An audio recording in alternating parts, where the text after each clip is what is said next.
Soyez les bienvenus, bien-aimés dans le Seigneur. Ndamombu na bino, apôtre na bino, nazako pesa bino suivi à ba message yo toujours pour continuer. Pour ekoka kosunga yo, biloko nistu ekoleka mais liloba nzambe ekoleka jamais. Ou eko apporter yo bomoi. Bien-aimés, na oto otaki koloba, le secret de la mort, après la mort c'est quoi? Yangwana nazako lakisa bino ndakisa moko awa. Il y a un livre, il y a Luc 18-18. Toko banabino fongo la Bible na calmement, sois à l'aise, zala posé. Luc chapitre 18, verset 18. Et que na kolobelango kaka mukuse le premier verset, après tu continues. Bible zo kolobela biso na chapitre 18 verset 18 soki tokiti na se ezo kolobela biso un homme, un jeune riche. Bien aimé, bariche bayali. Oyo riche soki Bible lobi riche oyo.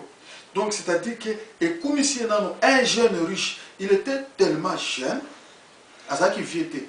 Zolande bariche mususu na bomwana na bango donc abandi kokola kaka boya komi na mbongo. Mais il se souciait de sa vie. Azako se souciait de la vie naïe. Bien aimé, azalaki na nyonso. Mais azako se souciait kaka pour la vie naïe. Et l'on connaît se soucier qui nango. Tozoko tala awa Bible lobi qu'il avait sa richesse, il avait des richesses, il avait des travailleurs. Et puis bazoko benga un chef interrogea Jésus. Donc tant ozana mbongo, ozana bozu nyonso, bako benga yo chef. Tu es un chef. Il y a des multitudes de gens qui travaillent chez toi, ils ont coupé ça par commandement, puisque pour la coller à la bango, ils ont coupé pas une. Et il était tellement riche, mais d'emblée, Kotambola, que Dieu vous bénisse, Kotambola a croisé la maître Jésus. A croisé dans Jésus de Nazareth, c'est l'homme de Galilée, le tout-puissant, le commencement et le dernier. Il n'y a pas un grand star comme Jésus. Le grand star, c'est Jésus, qui a fait des choses avec des épreuves. Azapembenia papa. Barobi, ce chef-là, le jeune riche, interrogea Jésus. Abi, bon maître, qu'est-ce que je dois faire pour hériter la vie éternelle? Demande-toi, cet homme était tellement riche, mais il se souciait de sa vie. Yo mutuku tozana elo côté, ozo se soucier de la vie na yote. Soki oza quand même mutu, omona mutu azana mbongo, azana ba employé, a se soucier de la vie na ye. Malgré côté na Jésus akoki ko beta e kara, abi o banani lisusu. Mais asali yangote, abengiye bon maître. Bon maître, qu'est-ce que je dois faire pour hériter le royaume des cieux? Jésus a ébissé. Pourquoi m'appelles-tu bon maître?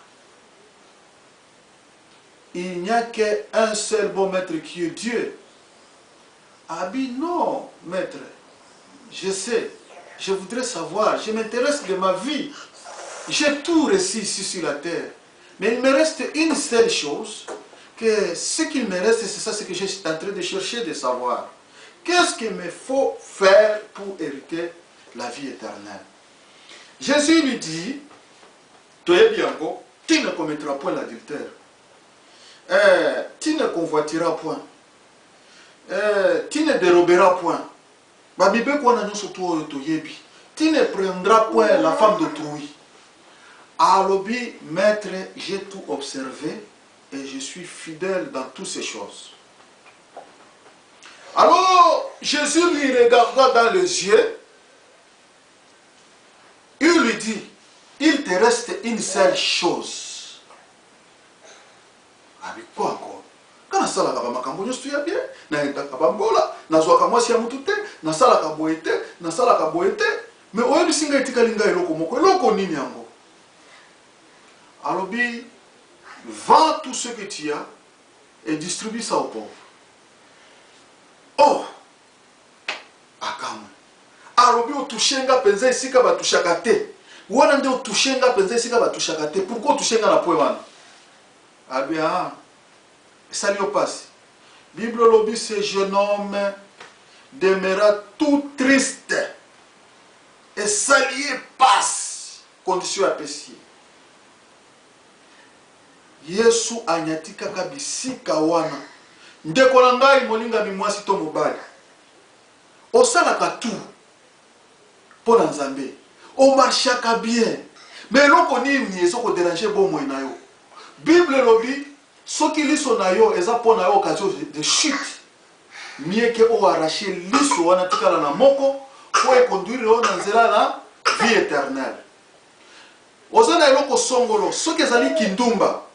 Bien aimé, yebisa kindumba à partir de maintenant na boyo. Soki eza pona mbongo souci ya vie. Yebisa vie wana lobi ke Nzambe a prometaki nga ya kolia ya komela ya kolala ya maladie na kozwa na boyo. Soko za na ba camarade mabe longwa na milieu wana. Soko za na bato bazoko mema yo na banzinga nzinga poete okoya na kana bango okoka kozanga vie éternelle.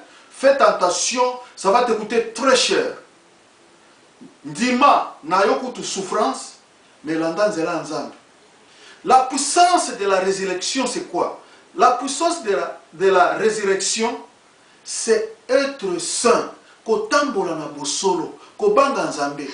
Soki omelaka ba makaya, est-ce que vraiment kokota na makaya wana na kati na ba paradis? Okoya kotia salite? Soki ozala na ba mulangwa, ata yo moko ba mulangwa wana. Hein? Soki ozala makambo ebele bele ya kili kilozo ko empêcher yo vie éternelle à partir de maintenant de ces paroles naza ko ebso ndeko nanga tika. Tika. Na ko betela bino lisolo moko. Na ko ebisa bino muke kaka. Ndenge Jésus azwaka nga na 1984 amemi ngai tu na porte ya vie éternelle na paradis. Afongola nga miso. Et yangwana naza koloba bien aimé dans le Seigneur, c'est très important. Okuka kotika makambo ya mabe. Cet homme riche rentra tout triste. Akende ki soki abongola ki mtema na sima, soki akamata ki akomi ko aider ba pauvre, soki ndenge nini azoki ba bomengo na ye, wana nde na ebité. A condition ki asalango. Mais liloba nzambe ndenge adressa ki ye ndenge wana, ezaka ka ndenge wana. Bien aimé, bato mingi bazoko kufa pona mboka. Mboka na biso soko mona mutu. Akotika ba bien, asi azui ba bien, appuyer. Kozo mona bango na gouvernement oyo. Mais bazoko yebisa bango batika assoiffé de pouvoir. Ti ba kokufa, to mona ba mikozi ba kufa, to mona ba Kadhafi ba kufi batiki nyonso. Yo nani? Qui es-tu? Devant Jérusalem, cette montagne. Bino banani, hein?